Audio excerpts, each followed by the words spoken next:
Mayor Ted Wheeler, failure again. And guess what he does when he comes out today to speak live? He blames Trump. He doesn't accept responsibility, even though he sent out a letter to Trump rejecting his help to send in the National Guard. And in his press release today, he comes out blaming Trump. Take a look. We don't always have to agree, but we've long done so without violence.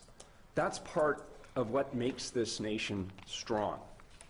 Let's end this long, hard summer and come together and work to support and lift each other, not tear each other apart. I'm going to continue to work with the community on the historic changes that we've already made and have committed to making as we reimagine what public safety and racial justice can look like in our community, and we'll continue to do that work in the weeks and the months ahead. There's so much work to do, and I'll be intentionally engaging the public as we proceed to engage in that hard work together. Yesterday's events began with hundreds of cars filled with supporters of the president, rallying in Clackamas County and then driving through downtown Portland. They were supported and energized by the president himself. President Trump, for 4 years, we've had to live with you and your racist attacks on black people. We learned early about your sexist attitudes towards women. We've had to endure clips of you mocking a disabled man. We've had to listen to your anti-democratic attacks on journalists. We've read your tweets slamming private citizens to the point of receiving death threats. And we've listened to your attacks on immigrants. We've listened to you label Mexicans rapists. We've heard you say that John McCain wasn't a hero because he was a prisoner of war. And now you're attacking Democratic mayors and the very institutions of democracy that have served this nation well since its founding. Do you seriously wonder, Mr. President, why this is the first time in decades that America has seen this level of violence? It's you who have created the hate and the division.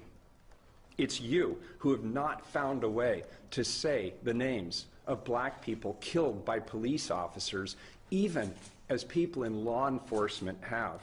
And it's you who claimed that white supremacists are good people. Your campaign of fear is as anti-democratic as anything you've done to create hate and vitriol in our beautiful country. You've tried to divide us more than any other figure in modern history. And now you want me to stop the violence that you helped create. What America needs is for you to be stopped so that we can come back together as one America, while recognizing that we must demand that all people, black, brown, white, every color, from every political persuasion, pull together and hold all people accountable in stopping racism and violence, and we together are peaceful again under new leadership that reflects who we really are, we the people of this great nation.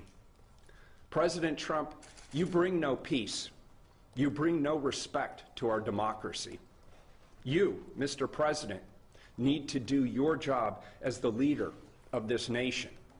And I, Mr. President, will do my job as the mayor of this city. And we will both be held accountable, as we should. This is why Democrats wonder why Trump is actually winning, because now you have Biden coming out and saying, oh, it's because Trump wants the violence. This is Trump's America. Trump is the one deciding this. Trump is the one that's not putting a stop to it. But even when Trump sends out federal agents to protect a courthouse, they call him a dictator. They are saying he's sending out his Gestapo. But Trump also just offered his help again to Mayor Ted Wheeler. And what did Ted Wheeler do? He rejected it. If Ted Wheeler would have just accepted the help, there's a good chance this man may not have been killed. But no, Democratic leaders, for the most part, will not accept Trump's help. I don't know what it is. I don't know if they're afraid. With him specifically, I'm not too sure what is left. They went to his penthouse and they called for his resignation. BLM was there rioting in his penthouse, calling for him to resign.